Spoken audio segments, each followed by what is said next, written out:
ပကံကိုအမြဲတမ်းအမှတ်ရနေရကြောင်းမပြောင်းလဲစွာနဲ့ပကံသချင်းထက်ထွက်အောင်ပဲကြည်ဖက်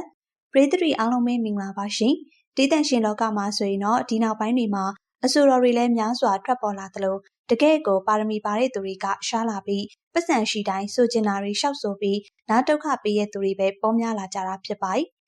အဲ့ဒီတဲကမှကိုပိုင်အရေးချင်းတွေနဲ့ပရိသတ်တွေလက်ခံနိုင်တဲ့အဆိုရှင်တွေကရှိနေရဖြစ်ပါတယ်အဲ့ဒီတဲမှာဂျီဖက်ကလည်းအောင်မြင်တဲ့အဆိုတော်တွေထဲမှာပါဝင်တာဖြစ်ပါတယ်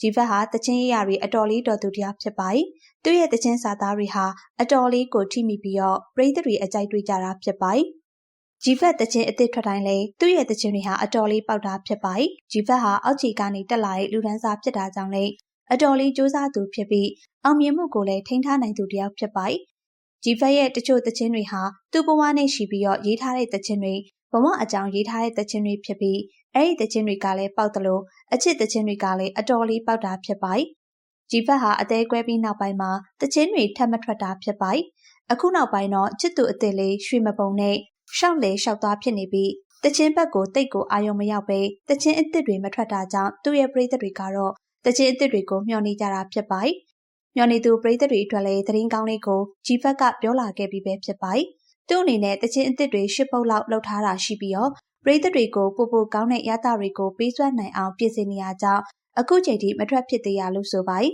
။တချင်းအစ်စ်တွေထွက်တဲ့အခါမှာပြီးရောထွက်တာမျိုးမဟုတ်ပဲစေတနာပပလေးနဲ့ထွက်ချင်တာကြောင့်စူးစမ်းနေရလို့ဆိုပါတယ်။တချင်းအတွက်လည်းပြင်ဆင်နေသလိုပြောင်းနေတဲ့ကားတွေမှာလည်းကို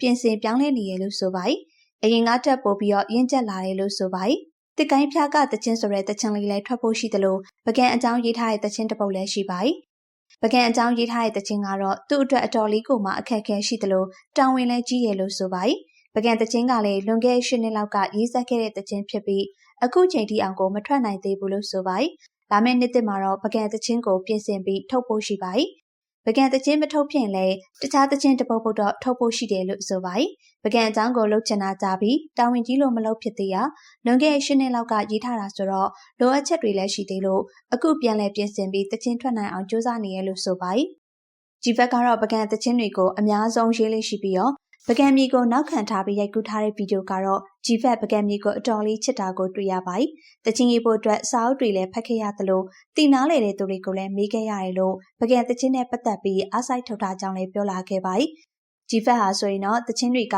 သူ့ရဲ့အသက်ဖြစ်တာကြောင့်တခြင်းတွေနဲ့ပဲရှင်သန်ခြင်းတယ်လို့ဆိုပါတယ်။အသက်အရွယ်လေးလည်းနည်းနည်းရလာပြီးဖြစ်တာကြောင့်အတွေးလေးတွေလည်းနည်းနည်းလေးပြောင်းလဲလိုက်တဲ့တချင်းထွက်ရင်နားထောင်ကြည့်ပါဆိုပြီးတော့ပြောလာခဲ့တာဖြစ်ပါတယ်။ပရိသတ်တွေလည်းဂျီဖက်တချင်းတွေကိုကြိုက်လားဆိုတာပြောပြသွားကြပါအောင်ရှင်။